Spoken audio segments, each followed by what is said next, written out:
సీనియస్ వార్తలకు స్వాగతం. నా పేరు జగన్నాథ్ రెడ్డి. నేటి వార్తలోని ముఖ్యాంశాలు. అర్హులైన ప్రతి ఒక్కరికి ఇందిరమ్మ ఇల్లు, ప్రభుత్వానికి ప్రజలకు వారధిగా ఇందిరమ్మ కమిటీలు. లబ్ధిదారుల ఎంపికలో ఇందిరమ్మ కమిటీలు కీలకం. తాండూరు ఎమ్మెల్యే బుయ్యని మనోహర్ రెడ్డి. గత 60 ఏళ్లుగా ఈ భూమిలో మేమే కాస్తులో ఉన్నాం, మాకు న్యాయం చేయండి. భూముల విలువ పెరగడంతో మాపై కుట్రలు పన్నుతున్నారు. సర్వే నంబర్ 64లోని భూ బాధితుల మొర. మత సామరస్యానికి ప్రతీక ఇఫ్తార్. ముస్లింల పవిత్ర రంజాన్ ప్రశాంతంగా జరుపుకోవాలి. తాండూరు ఎమ్మెల్యే మనోహర్ రెడ్డి ఆధ్వర్యంలో ఇఫ్తార్ విందు.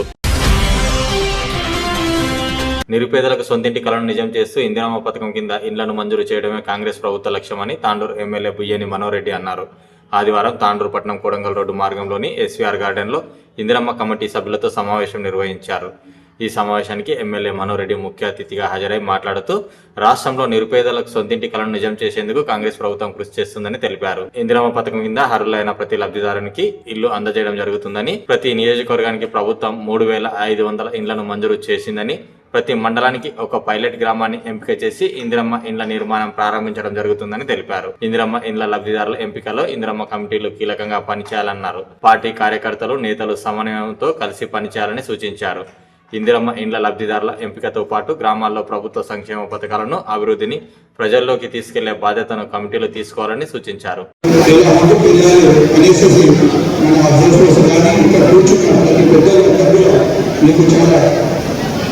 చక్కగా వివరించారు. నేను మనోహర్ రెడ్డి గారికి ఒకటే వినిపించుకుంటున్నాను. గ్రామ ప్రజలకు అందరికీ కూడా కొత్త రేషన్ కార్డులు అందించడం జరిగింది. ఆ రేషన్ కార్డు వారి ద్వారా రేషన్, బియ్యం అన్ని కూడా అన్ని సౌకర్యాలు తీసుకోవడం జరుగుతుంది. పట్టణ ప్రజలకు ఆపివేయడం జరిగింది. ఎందుకంటే నేను నిన్న మొన్న కూడా చాలా మంది నా దగ్గర కూడా వస్తా ఉన్నారు. స్వయం ఉపాధి కింద అంతర్జాతకంలో చాలా మంది స్వయం ఉపాధి గురించి వాళ్ళు తన దరఖాస్తు పెట్టుకోవడం జరిగింది. దానికి రేషన్ కార్డు లేదు. కాబట్టి తొందరలోనే అక్కడ ప్రభుత్వానికి మరి ఇప్పుడు పన్ను ప్రవేశపెట్టి దానికి బడ్జెట్లో అది ప్రస్తావన తీసుకొచ్చి మరి పాలనాధికారి చెప్పారు, తహసీల్దార్ చెప్పారు, ఎవరికి చెప్పారు వాళ్ళని చెప్పి తొందరలోనే ఆ రేషన్ కార్డులు జారీ చేస్తే ఉన్న సౌకర్యాన్ని ఇప్పుడు ఏదైతే ప్రభుత్వం ప్రవేశపెట్టింది పథకాలు దానికి వాళ్ళు కూడా ఆస్వాదిస్తారని చెప్తూ రాబోయే భవిష్యత్తులో మన అబ్జర్వర్ చెప్పినట్టు సాహసంతో, క్రమశిక్షణతో, ఓపికతో ఇక్కడ పార్టీకి, ఇక్కడ అధిష్టానానికి మళ్ళీ రాబోయే 10 సంవత్సరాలు కూడా కాంగ్రెస్ పార్టీ తెలంగాణ హయాంలో ఉంటుందని చెప్పుకుంటూ ఈ అవకాశం వచ్చిన ఆశలుంటాయి, ఆశయాలుంటాయి, కోరికలుంటాయి, బాధలుంటాయి, కష్టాలుంటాయి, కన్నీళ్లుంటాయి. వారన్నింటికి మంచి మాటలు చెప్పడం దాన్ని పెట్టేద్దాం. అందుకే నేను అడిగాను, ఎవరైనా మాట్లాడుతుంటే ఒక ఆయన పక్కన నిలబడతారు, నా పక్కన కూడా నిలబడతారేమని ఇక్కడికి వచ్చాను. అక్కడ నుండి వాళ్ళు పక్కన నిలబడతారేమో, ఆయన ఇక్కడికి వస్తే అక్కడ వెళ్ళిపోతాను. నేను ఎంతసేపు మాట్లాడాలి అంటే ఈ పెద్దవాళ్ళతో పోతుకునేదాకా తక్కువ మాట్లాడాలి. అందులో 5 నిమిషాలు మాట్లాడతాను. ఎంతసేపు మాట్లాడానన్నది కాదు, ఏం మాట్లాడాలన్నది ఇంపార్టెంట్, ఎలా మాట్లాడాలన్నది ఇంపార్టెంట్. ఇవాళ ఇక్కడ నేను అడగండి, మీరందరి ఆశీర్వాదం వల్ల మీ అందరి కొద్దిగా 40-45 రూపాయలు నన్ను ఎమ్మెల్యేగా గెలిపించింది. మీకు అందరికీ ఒకటే చెప్పిన, నేను ఏ పదవిలో ఉన్నా ఆ పదవికి ఉన్నే తీసుకొచ్చిన, ఒక జెడ్పీటీసీ చేసిన, జెడ్పీటీసీ అంటే ఈ విధంగా చేయాలని చెప్పి ఆ జెడ్పీటీసీ పదవికి ఒక జిల్లాలో ఉన్న అలంకారం తీసుకొచ్చిన, ఒక డీసీసీబీ చైర్మన్ చేసిన, అది తక్కువ కాలం 3 సంవత్సరాలు చేసిన, తెలంగాణలో డీసీసీబీ చైర్మన్ అంటే ఈ రంగారెడ్డి హైదరాబాద్ ఈ విధంగా చేసిందని చెప్పి విధంగా పనిచేసిన. మీ అందరి ఆశీర్వాదం వల్ల ఈరోజు దాదాపు 14-15 ఏళ్ళ నేను ఎమ్మెల్యేగా గెలిచింది. ఈ రోజు చూసిన గ్రామంలో ఉన్నటువంటి సమస్యలు, ఏ గ్రామానికి వెళ్ళినా సీసీ రోడ్లు ఇబ్బంది ఉండే, స్కూళ్ళలో చూసుకుంటే టాయిలెట్స్ లేకుండే, స్కూళ్ళలో చూసుకుంటే వాళ్ళు రావడానికి పిల్లలకు నీళ్ళు లేవు. ఇవన్నీ కూడా గమనించి స్కూళ్ళకి ప్రస్తావన తీసుకొచ్చి ప్రతి స్కూల్ కూడా మినిమం ఫెసిలిటీస్ ఇవ్వాలా. అది ఎవరో కాంట్రాక్టర్ అయితే ఇబ్బంది అవుతుందని చెప్పి ఆ మహిళా సోదరు వాళ్ళకే ఆ గ్రామంలో ఎవరైతే మండల కమిటీ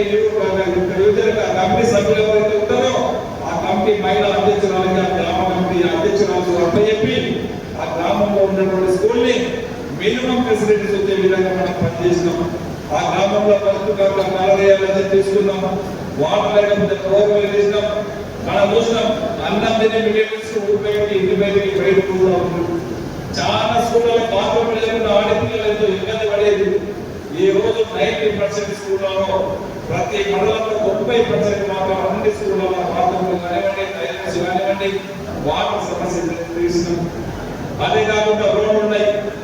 గత 30 సంవత్సరాల ఎన్నడూ కూడా లేని విధంగా ప్రతి గ్రామంలో 20 లక్షల కట్టకుండా 1 కోటి నుంచి 2 కోట్ల వరకు, దాదాపు 100 కోట్ల వరకు ప్రతి గ్రామానికి ఈ రోజు కాంగ్రెస్ నియోజకవర్గంలో ఇవ్వడం జరిగింది. అదే కాకుండా ఈ రోజు మనం చేసింది చెప్పుకోలేకపోతున్నాం. మీ ఇంద్రమ్మ కంపెనీలకు గుర్తున్నటువంటి బాధ్యత ఉన్నది. ఈ రోజు మీ బాధ్యతలు ఏందో, మీ విధి విధానం ఏంటో, మీరు చేసే కార్యక్రమాలు క్లుప్తంగా తప్పకుండా చెప్తా.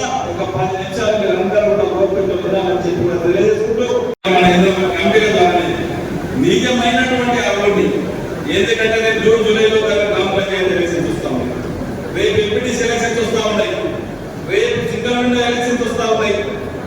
మీ ఇంద్రమ్మ కంపెనీ ద్వారా ఏదైతే సెలక్షన్ ఉంటుందో మీ పైన రేపు గ్రామీణ గెలుపుకునే బాధ్యత కూడా మీ అందరి పైన ఉంటుంది.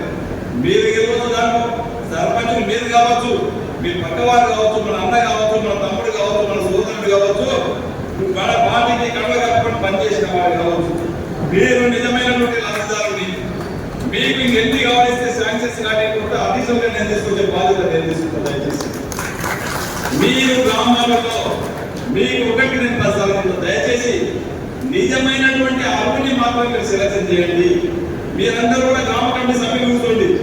మన పార్టీ నాయకులు ఉంటారు ఊర్లో, వాళ్ళందరూ కూర్చొని ఒక సమావేశం కాండి. ఆల్రెడీ మా దగ్గర ఒక లిస్ట్ ఉన్నది. మీకు సెక్రటరీ ఒక లిస్ట్ ఇస్తాడు. రేపే సెక్రటరీకి, ఆ విలేజ్ సెక్రటరీకి నేను ఆదేశాలు ఇస్తా. మీకు ఎవరైతే నిజమైనటువంటి అర్హులు ఉన్నాడో దాంట్లో 50 ప్రతి ఊరికి 100, 200, 150, 50 ఇల్లు లిస్ట్ తయారు చేసి పెట్టాం. ఎవరైతే ఇల్లు లేనుందో ఇల్లు వాళ్ళకి తయారు చేసి పెట్టాం. భూమి లేని వారు, ఇల్లు లేని వారు ఎవరైతున్నారో, భూమి లేకుండా ఇల్లు లేని వారు కూడా అవకలిస్తున్నది. ఫస్ట్ ఉండి భూమి ఉండి ఇల్లు కట్టుకునే సిద్ధంగా అసలు గ్రామంలో ఎవరైతే నిజమైన లబ్ధిదారులు ఉన్నారో, నా పార్టీ నీ పట్ల చూడకుండా నిజమైనటువంటి లబ్ధిదారుల క్రితం మనకు పనిచేసిన క్రితము ఆ ఉన్నుల దాంట్లో మండలానికి 600 ఇల్లు ఇస్తామను. దయచేసి మీరు ఇంద్రమ్మ కమిటీ సభ్యుల ద్వారానే, కమిటీ సభ్యులు మన మీ సీనియర్ నాయకులు మీరందరూ కూడా కూర్చొని దాంట్లో నీది నాదని కొట్టాలకుండా దయచేసి ఏదైనా చిన్న పొరపాటు జరిగితే మనకు గ్రామం కూడా దొరక. దయచేసి రేపు వచ్చే గ్రామ పంచాయతీ ఎలక్షన్ లో మన సర్పంచ్ కానీ మన ఎంపీటీసీ గెలవకపోతే దినమున మనం చేస్తూ ఉన్నాం రోడ్లన్నీ, ఎన్ఆర్జీఎస్ రోడ్లన్నీ చేస్తా ఉన్నాం. మన సర్పంచ్ గెలవకపోతే, మన ఎంపీటీసీ గెలవకపోతే మనకు ఆ రోడ్లు రావు. ఎవరైతే సర్పంచ్ గెలుస్తున్నారో వాళ్ళకి ఆ రోడ్లు అన్నీ పోతాయి. దయచేసి మీరు అన్నింటినీ కూడా గుర్తించుకోండి. దయచేసి నేరుగా సర్పంచ్ అకౌంట్ లో పోతాయి. ఈ రోజు సర్పంచ్ లేడు, ఈ రోజు సెక్రటరీ ఉన్నాడు కనుక మనం చెప్పినట్టు సెక్రటరీ చేస్తారు కనుక ఆ రోడ్డు మీద ఎవరికి ఇస్తే వాళ్ళకి ఇచ్చినాం. కాకపోతే సర్పంచ్ గెలిచిన తర్వాత మనకు ఏం చేసినా మనకు ఆ రోడ్డు ఇవ్వడు. గెలిచినటువంటి సర్పంచ్ తీసుకుంటాడు కనుక దయచేసి మీకు అందరికీ నేను ఒకటే చెప్తా ఉన్నాను. రేపు మీరందరూ కూడా అయిపోయింది ఆ సెక్రటరీని మూసుకుని పెట్టుకోండి. నిజమైనటువంటి లబ్ధిదారులకు ఇవ్వండి. మీరు రేపు పార్టీని ఏం చేస్తున్నారంటే మొత్తం కూడా మీ చేతిలో పెడతా ఉన్నాం. పార్టీని బతికించుకుందామన్నా కానీ ఏదైనా తప్పు చిన్న పొరపాటు చేస్తే పార్టీ ముందు వచ్చినటువంటి అవసరం ఉంటుంది. దయచేసి మనకు వేరే విధంగా మీకు ఇంకేమైనా రోడ్లు కావాలిస్తే ఏ రోడ్ అయినా కానీ మీకు ఆర్థికంగా వేరే దానికి డిస్పాట్ చేయడానికి నేను ఇస్తా. ఖచ్చితంగా ఇల్లు మాత్రం నిజమైనటువంటి లబ్ధిదారునికి నేను మరీ చెప్తా ఉన్నాను. జోడులు చేతులు జోడించి చెప్తా ఉన్నాను. శిరస్సు నుంచి నమస్కరించి చెప్తా ఉన్నాను. నిజమైనటువంటి లబ్ధిదారులు ఏంటి ఆ ఊళ్ళో ఎంతమంది ఉన్నారండి, ప్రతి ఒక్కరికి ఇల్లు కట్టించే బాధ్యత ఒక ఎమ్మెల్యేగా నేను తీసుకున్నాను. గౌరవ ముఖ్యమంత్రి గారి దగ్గర పోయి దండం పెట్టో, తల పెట్టో, ఏదో చేసి నేను ఎక్కువ అధికంగా ఫండ్స్ తీసుకొచ్చి, అధికంగా నిధులు తీసుకొచ్చి, ఇంకా కూడా మీకు అవసరం ఉన్న కాబట్టి ఇల్లు కూడా తీసుకొచ్చి ప్రతి గ్రామంలో ఇచ్చే బాధ్యత నేను తీసుకుంటా. నిజమైనటువంటి లబ్ధిదారులను ఇచ్చే బాధ్యత ఇందిరమ్మ కమిటీ తీసుకోండి. ఇది ఒకటే కాదు, రేపటి నుంచి ఈ రోజు నుంచి స్టార్ట్ చేయండి. మన దగ్గర నుంచి వచ్చినటువంటి సంక్షేమ పథకాలు మన గ్రామంలో రుణమాఫీ వచ్చింది. తాండూరు పట్టణ శివార్లోని కాంజాపూర్ గేట్ సమీపంలో వివాదాస్పదంగా మారిన సర్వే నంబర్ 64లో ఉన్న భూమిలో గత 60 ఏళ్లుగా మేమే కాసులో ఉన్నామని భూబాధితులు మీడియా ముందు గోడ విల్లబోసుకున్నారు. మా తాత ముత్తాతల నుంచి ఈ భూమి మా కుటుంబ సభ్యుల పేరుపైనే ఉందని తెలిపారు. మాకు న్యాయం చేయండి వేడుకున్నారు. ప్రస్తుతం భూములకు విలువలు పెరగడంతో కొందరు ఈ భూమిని స్వాధీనం చేసుకోవాలని కుట్రలు పన్నుతున్నారని ఆవేదన వ్యక్తం చేశారు. గత 10 ఏళ్లుగా ఈ భూమిని ఏదో రకంగా స్వాధీనం చేసుకోవాలని ప్రయత్నాలు చేస్తున్నారని అన్నారు. ఈ భూమి మా వారసత్వ భూమిగా అన్ని పత్రాలు ఉన్నాయని, ఈ విషయంలో న్యాయస్థానాన్ని కూడా ఆశ్రయించడం జరిగిందని తెలిపారు. మాకు న్యాయం జరిగే వరకు పోరాడతామని స్పష్టం చేశారు.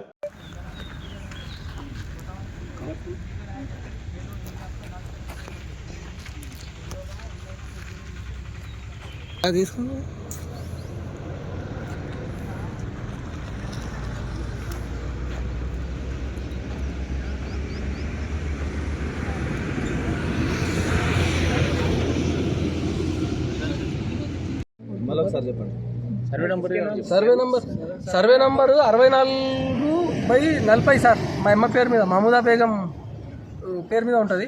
అంతకుముందు అది 64/40 మా తాత పేరు మీద మహబూబ్ సాబ్ ఉంటుంది సార్. పోయి చూసుకోండి, దీంట్లో కూడా ఉంటుంది, మా పానీలో కూడా ఉంటుంది. అంతకుముందు కాసరపాని నుంచి కూడా తీస్తే కూడా మా తాత పేరు మీద బడే సాబ్ పేరు మీద ఉంటుంది. ఆ 3 తరాల నుంచి కూడా చూడండి. ఇప్పటికీ మా అమ్మ చెప్తున్నా కదా సార్, బ్యాంకులో లోన్ చచ్చిపోయినాక నా పేరు మీద చేసిండు. దొర అంటానే ఉండే పన్న దొర చేసిండు. మీ నాయన చచ్చిపోయిండు. మళ్ళీ మీ పాలెళ్ళు నిన్ను బాధ వెళ్తారమ్మా, చేసుకో అంటే చేసుకున్నా సార్. నన్ను ఇంటికి పెట్టుకున్నా సార్. మా నాయన మగ పిల్లలు లేదు. తాత చనిపోయి కూడా మళ్ళీ 25 ఏళ్ళు అవుతున్నా సార్. 25 ఏళ్ళ నుంచి మా అమ్మ పేరు మీద ఉన్నది. పాత పాస్బుక్ ఉన్నాయి, కొత్త పాస్బుక్, మన ధరణి పాస్బుక్ ఉన్నది. పాత పానీలు తీసుకుపోయి బ్యాంకులో లోన్ తీసింది కూడా ఉన్నది. అవును సార్. ఒక 50-60 ఏళ్ళ కిందటి నుంచి ఉన్నా సార్. మా అమ్మ వాళ్ళ నాయన పేరు నుంచి కూడా ఉన్నది. బడే సాబ్ నుంచి మా తాతకు వచ్చింది. మా తాత మహబూబ్ సాబ్ తర్వాత మా తాతకు కొడుకు లేరు కాబట్టి తాత పేరు. అయితే మేము దాదాపు మాకు 60 ఏళ్ళ నుంచి ఉన్నా సార్. 53 నుంచి మాకు ఆన్లైన్ పాత పానీలు కూడా ఉన్నాయి. కాసర పానీ నుంచి కూడా మా దగ్గర పానీలు ఉన్నాయి. కాసర పానీ కూడా తీసినాము, ఆన్లైన్ పానీ కూడా తీసినాము. అయితే ఏమైంది అంటే ఈ మధ్యలో మేము ఒక 15-20 ఏళ్ళ నుంచి మేము దీంట్లో ఇది పెద్ద గుట్ట సార్. అట్లా ఆ గుట్ట ఎట్లున్నది, అది ఆ గుట్ట ఆడికెళ్ళి వరకు ఉంది. సంవత్సరం కింద చేసుకుంటూ పోతే ఇది 1 ఎకరా సార్ భూమి. మాకు ముందు 2 ఎకరాల 30 గుంటలేమో 52లో అది అసైన్ ల్యాండ్. ఇది 1 ఎకరా 64లో ఇది అసైన్ ల్యాండ్. అది రాజు సగ్రో కానీ అప్పుడు తీసుకొని అదే ఇచ్చిండ్రు, పైసలు ఇచ్చిండ్రు, ఎకరా కింద అని ఒక ప్లాట్ ఇచ్చిండ్రు. అది ఆ భూమి అట్లా తీసుకున్నారు అది అన్నట్టు. ఇది అయితే తీసుకోరు కదా. ఇప్పుడు నేను కలెక్టర్ దగ్గరికి కూడా ఇంతకుముందు పోయినాము సార్. ఇట్లా మాకు ఉన్న 1 ఎకరా భూమి ఈ రాజు సగ్రో తర్వాత ఇక్కడ ఇండ్లు కడుతున్నారు. ఎంఆర్ఓ సార్, పాత ఎంఆర్ఓ సారు ఒక 5 ఏళ్ల కిందట ఉన్నాయననే ఆయన మీకు ఎక్కడైనా మీదికి ఇస్తాము, గడ్డ మీద భూమి ఉన్నది అది ఇస్తాము, మీరు విడిచిపెట్టండి అంటే అది ఇడవలేము సార్. ఇడవకుండా అప్పటి నుంచి ఇంత చేసుకుంటూ వచ్చిన తర్వాత ఇప్పుడు మళ్ళీ అసలు ఈ 10 ఏళ్ళ నుంచి 15 ఏళ్ళ నుంచి ఏ ప్రాబ్లం లేకుండా సార్. మేము పంట వేసినాము, కంది పంట వేసినాము. ఇక్కడ మీరు చుట్టుపక్కల వాళ్ళకి కూడా అడుగుండి వేసినా మళ్ళీ ఒక వారం రోజుల్లో పశువులు ఏమన్నా రావాలి, అది తినిపోవాలి, ఇట్లా ఖరాబ్ అవుతుండే. అట్లా అని మేము ఇది తక్కువలో అయితే సార్ ఈ పక్కలోళ్ళు కూడా ఇక్కడ ఈ పక్కకు ఆటోనగర్ కానీ ఇచ్చిర్రు సార్. ఇది వాళ్ళకి ఎంత ఇచ్చిండ్రు, వాళ్ళకు జాగా తెలియదు వాళ్ళకు పర్టికులర్గా. వాళ్ళు ఇంత వాళ్ళేమో 40-50 మంది వాళ్ళు ఈ పోలు కూడా ఇక్కడ జరిపినారు. ఇంత లోపలికి వాళ్ళు ఒక డబ్బా ఇక్కడ ముందరికి వేస్తున్నారు, లేకపోతే ఇక్కడ ఇదేస్తున్నారు. వాళ్ళతో కొట్లాడలేక మేము ఈ ప్లేట్లో అది ఫెన్సింగ్ వేసుకున్నాం సార్. వైర్ ఫెన్సింగ్ వేసుకుంటే ఈయన ట్రాన్స్ఫారం ఉన్నది, దానికి వైర్లు గిట్ట మాకు తగిలితే అది షార్ట్ వస్తుంది అనే విధంగా ఇది తక్కువ అవుతాయి సార్. ఈ ప్లేట్లు ఫెన్సింగ్ దానికి ఎక్కువ అన్నట్టు తెలుసుకొని ఇది చేసుకున్నాం. ఇది చేసుకున్నందుకు ఇబ్బంది అవుతున్న అసైన్ ల్యాండ్లో చేయరాదు అనే విధంగా మొన్న ఇంతకుముందు ఆర్ఐ సారు ఎంఆర్ఓ సార్ వచ్చిండ్రు సార్. వాళ్ళు వచ్చి మీ దగ్గర ఏమున్నాయి, మీరు ఫెన్సింగ్ చేయరాదు కదా అని అంటే ఆ రోజు రాత్రి వరకు మేము మొత్తం మా దగ్గర ఉన్న డాక్యుమెంట్స్, మా దగ్గర ఉన్న ఒరిజినల్ పాస్బుక్, పానీలు మొత్తం కూడా వాళ్ళకి చూపించినాం సార్. చూపించిన తర్వాత వాళ్ళు మళ్ళీ వెనక్కి వెళ్ళిపోయినారు సార్. అంతకుముందు వాళ్ళు ఎవరు చెప్తే ఇది చేస్తున్నారో ఈ బ్లాక్మెయిల్ చేస్తున్నారు సార్ వేరే వాళ్ళు మాకు. అంటే ఈ రోడ్కున్నందుక ఇది మేము పాపం చేసి, ఇది పాపం ఉన్నంత మన రోడ్డున్న భూమి అయితే మేము చేసుకున్న పాపమా? చూడండి, మీరు రికార్డు చూడండి, పోయి ఎంఆర్ ఆఫీస్లో చూడండి అంటే కూడా అడుగుతున్నాం సార్ ఎవరికైనా అని. మేము ఈ రోజు ఈ 5 ఏళ్లలో 10 ఏళ్లలో మేము కబ్జాలు వచ్చినామా లేకపోతే ఇప్పుడు చేస్తున్నామా అనేది మీరు పోయి ముందు చూడండి. బ్యాంకులో లోన్ కూడా ఉన్నది సార్, ఆంధ్ర బ్యాంక్లో ఇప్పటికీ లోన్ ఉన్నది మా అమ్మ పేరు మీద, సేమ్ ఇదే పాస్బుక్ మీద దీని మీద లోన్ కూడా తీసుకున్నాం. మేము 45,000 ఉన్నది సార్. అది ఇంతకుముందు మాఫ్ అయింది, దాని తర్వాత అది ఇంట్రెస్ట్ ఒకటి కట్టాలి అంటే ఇంట్రెస్ట్ కట్టినాం ఈ మొన్న నోటీసులు వచ్చినప్పుడు. ఈ సమస్య ఇప్పుడు మేము ఇది ఒక్కరోజు చేసుకున్నది కాదు సార్. ఇప్పుడు మేము ఇప్పుడు 15 ఏళ్ళ నుంచి అయితే దీని ఎంత కష్టం ఎందుకు పడుతున్నాం అంటే ఆ భూమి పోయిన తర్వాత దీనికి మేము మాకు ఎక్కడ వేరే ఆధారం లేదు సార్, వేరే పట్ట భూమి లేదు, వేరే భూమి కూడా లేదు మాకు. ఇక మీరు మా అమ్మ ఆధార్ నెంబర్ కొట్టి చూడండి, లేదంటే నేను మా అన్న ఆధార్ నెంబర్ కొడితే మీకు తెలుస్తుంది కదా ఇప్పటికి కూడా, లేకుంటే ఎంక్వైరీ కూడా వేసుకోండి ఊరికి వచ్చి. మాతో పైసలు లేకపోతే దోసో గదం ఇల్లు నుంచి పలాట్ అమ్మి పెట్టినేసులుతా కోకట్లోకి వచ్చి ఇల్లు అమ్ముకున్నది కూడా ఎరక చేసుకోండి. దోసో గదం జాగా 6 గదాల ఇల్లు అమ్ముకున్నాం బాత్రూమ్ నుంచి. ఇప్పుడు తాండూలో పోయి కిరాయికున్నాం, ఎందుకు ఇది మంచిగా చేసుకున్నాం అన్నట్టు నేను చేసేసుకుంటున్నాను. మీరు ఏమన్నా అనుకోండి కదా మమ్మల్ని ఇబ్బంది పెడుతున్నారు. ఈసారి ఇది మాకు ఈ మొన్న కూడా ఇప్పుడు ఇంతగానం తిప్పాలు అంటే వాళ్ళు ఇప్పుడు మాకు ఈ న్యాయం జరుగుతలేదు అంటే ఇప్పుడు వీళ్ళతోని బ్లాక్ మెయిలర్స్తోని వీళ్ళు నీది ఎక్కడిది భయపెడితే నీది ఎక్కడిది అంటే మేము ప్రతి ఒక్కరికి ఇప్పుడు RI sir MRO sir officers వస్తే మేము చూపించగలుగుతాం. ఎవరో వచ్చి నీది ఆ భూమి ఈడికెళ్ళి ఆడ తీసుకో ఈడ తీసుకో అంటే వాళ్ళకేం చెప్పలేము కదా సార్.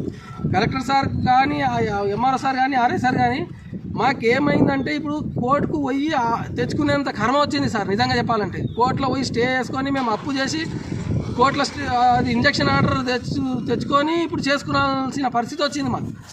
ఎందుకు అసైన్ ల్యాండ్ అంటే ఇక మీకు ఇష్టం వచ్చినట్టు ఎవరికంటే వాళ్ళకు ఇచ్చుకుంటూ పోతారా? మేము ఈ మధ్యలో వచ్చింది అయితే కాదు సార్. మీరు ఈ చుట్టుపక్కల కూడా అడుగుండి, మా ఊర్లో పోయి అడుగుండి సార్. ఇప్పుడు ఈ భూమి ఎవరిది అంటారంటే మీకు నోటికి చెప్తారు కదా, మేము ఈయనే ఉంటాము, ఊర్లో పోయి అడుగుండి. పక్కల హాస్టల్లో ఉన్నారు, హాస్టల్ వాళ్ళు అడుగుండి, ఇక్కడ వాళ్ళకి అడుగుండి, కందనేళ్ళ వాళ్ళకి అడుగుండి. పంట ఇప్పుడు ఈ భూమి ఎవరిది అనేది పంట చుట్టుపక్కల పంట ఉన్న వాళ్ళు చేను ఉన్న వాళ్ళకి ఎరుకుంటుంది. కానీ ఒక 10 ఏళ్ల నుంచి నడుస్తున్నారు సార్ ఇది ప్రాసెస్. ఎవరు ఇంతకుముందు ఒక ఖేలో ఇండియాకు అన్నట్టు వాళ్ళు చెప్తే అప్పుడు కొట్లాడినాం.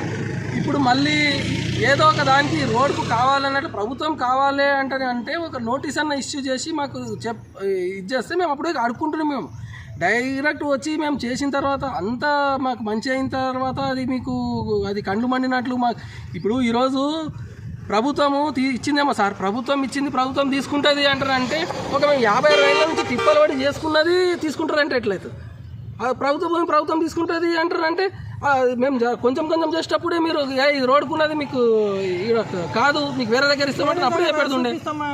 ఇది ఏమన్నా లోపలికున్నదా సార్? రోడ్కున్నది ఇక్కడికి వెళ్ళి అందరూ అవుతారు, ఎంఆర్ఓ సార్ పోతారు, కలెక్టర్ సార్ అవుతారు, ఆర్ఐ పోతాడు, అందరూ ఆర్డీఓ సార్ ఇక్కడికి వెళ్ళి పోతాడు. మరి ఈ రోడ్కున్నది భూమి అసైన్ భూమి అని మీకు తెలిసే ఉన్నది. ఇది గుట్ట 64 అనేది మళ్ళీ మేము ఇన్నేళ్ళ నుంచి చేసేటప్పుడు పంట వేసుకునేటప్పుడు మీరు ఏడుకునే ఏడుతుండే. మేము కొంచెం ఇంత తిప్పలు పడి చేసుకున్న తర్వాత ఇప్పుడు అది మాకు అవసరం ఉన్నది లేకుంటే వేరే వీళ్ళు ఎంట ఉన్న వాళ్ళు సార్ ఎవరికైతే అవసరం ఉంటుందో భూమి ఇంతకుముందు కూడా సేమ్ అదే జరిగింది సార్. ఏమన్నా అవసరం ఉంటుంది, ఇప్పుడు ఆ గుడికి అవసరం ఉంటుంది అనుకోండి, వాళ్ళు ప్రెషర్ చేస్తారు, లేకుంటే ఏమన్నా ఏం మాట్లాడతారో ఎంఆర్ఓ వాళ్ళతో, కానీ వీళ్ళు అలర్ట్ చేస్తారు. ఇక ప్రభుత్వ భూమి ప్రభుత్వం ఇచ్చేస్తుంది, ప్రభుత్వం ఇచ్చేస్తుంది. అంటే పాతగా మేము 50 ఏళ్ళ నుంచి ఉన్న వాళ్ళు మేము చేయాలి. ఈ పదవి అంటే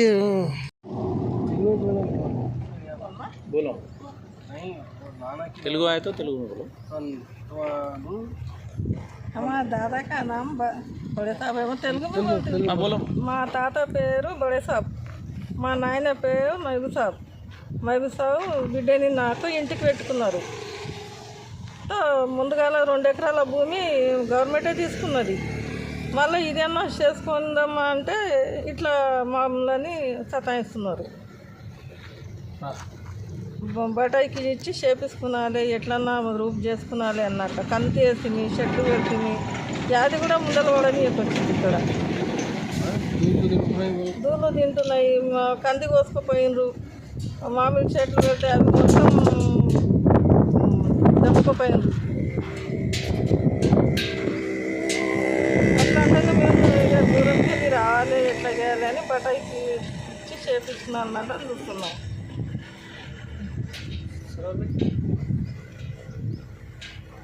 పవిత్ర రంజాన్ మాసంలో ఇఫ్తార్ విందు మత సామరస్యతను చాటుతుందని తాండూరు ఎమ్మెల్యే బుయ్యని మనోహర్ రెడ్డి అన్నారు. ఆదివారం తాండూరు ఎమ్మెల్యే మనోహర్ రెడ్డి ఆధ్వర్యంలో పట్టణంలోని క్లాసిక్ గార్డెన్ లో ఇఫ్తార్ విందు ఏర్పాటు చేశారు. ఈ కార్యక్రమంలో MLA Manohar Reddy, Tandur sub collector Umashankar Prasad నాయకులు పాల్గొన్నారు. ఈ సందర్భంగా ఎమ్మెల్యే మనోహర్ రెడ్డి ముస్లిం సోదరులతో కలిసి ప్రత్యేక ప్రార్థనలు చేశారు. అనంతరం ముస్లిం సోదరులకు పలహారాలు అందించి ఉపవాస దీక్షను విరమింపజేశారు.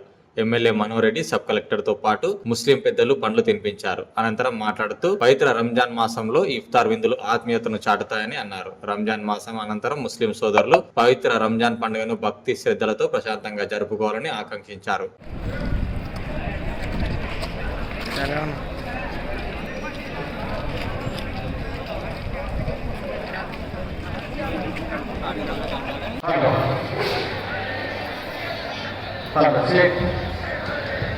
पिक्चर है तो मेरे हाइट उठाना पड़ता हाथ अरे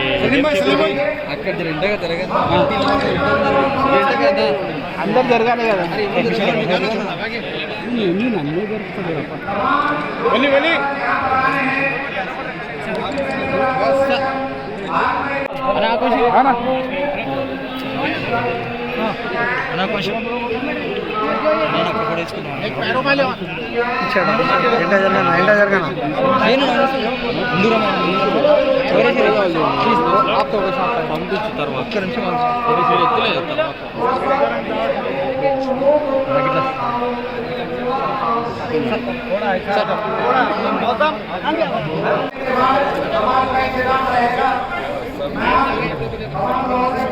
ఇంటికి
बाजमात नमाजुल मगरिब अदा की जाए।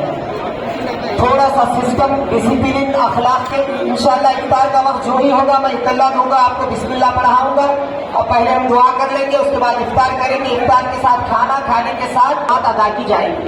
दरूद शरीफ पढ़ ले भाई, बेचैनी मत करें, दरूद शरीफ पढ़ ले। आप 12 घंटे से सब्र कर रहे हैं, 5 मिनट के लिए क्यों बेचैन हो रहे हैं?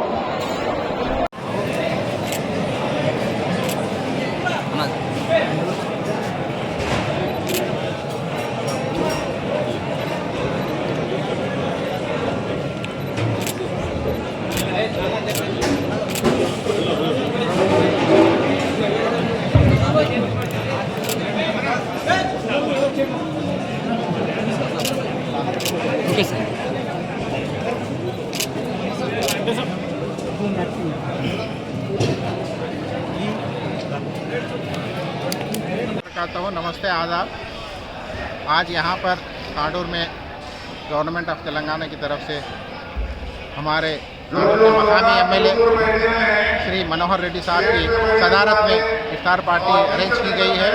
अब यहाँ पर सारे तांडूर के हल्के असेंबली के लोग जमा होना शुरू हो चुके हैं। मैं सभी से गुजारिश करवाऊँगा वो जल्द से जल्द आकर इस प्रोग्राम को सक्सेस करें और मनोहर रेड्डी साहब के, रेवंत रेड्डी साहब के हाथ मजबूत करें।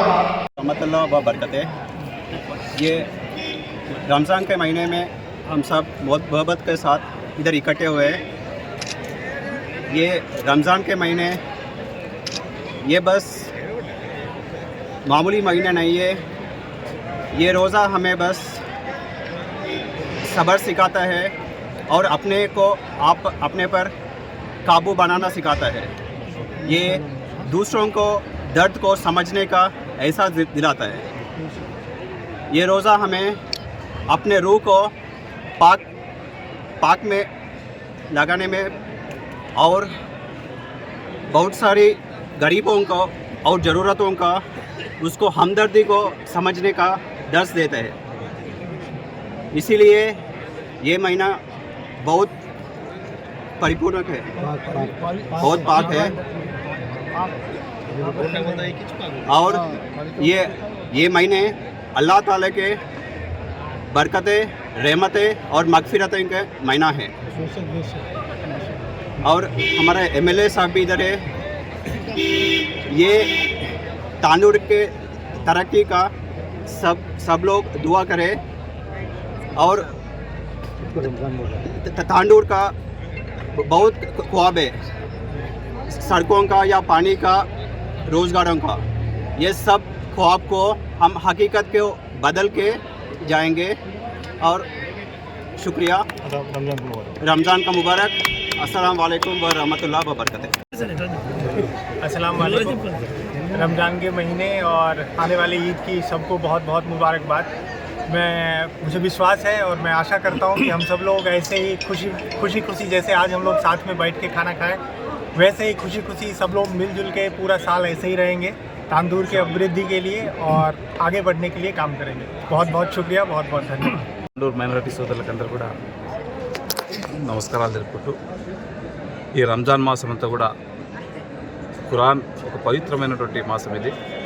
వాళ్ళు కఠోర దీక్షతోని ఈ 30 రోజులు అల్లా దీవెనతోని కఠోరమైనటువంటి దీక్ష చేసుకుంటూ అల్లా ఆశీర్వాదంతో అందరూ బాగుండాలా, అందులో మేము ఉండాలనే ఒక మంచి ఉద్దేశంతో ఈ నెల రోజులు ఎంత కష్టమైనా సరే ఉపవాస దీక్షతోని వాళ్ళ ఒక మంచి కాన్సెప్ట్ని, మంచి మెసేజ్ని ఇతరులకు పంపించడం చాలా సంతోషకరమైన విషయం. వారికి అల్లా ఎల్లప్పుడూ ఆయురారోగ్యంగా ఉండి అల్లా దాక్షిణాలు ఖచ్చితంగా వారిపైన ఉండాలని చెప్పి కూడా మనస్ఫూర్తిగా కోరుకుంటూ వాళ్ళందరూ కూడా ఈద్ రంజాన్ ముబారక్ చెప్పుకుంటూ సలాం. నేటి వార్తలు ఇంతటితో సమాప్తం. తిరిగి వచ్చే బులెటిన్లో మళ్ళీ కలుద్దాం. అంతవరకు సెలవు. నమస్కారం.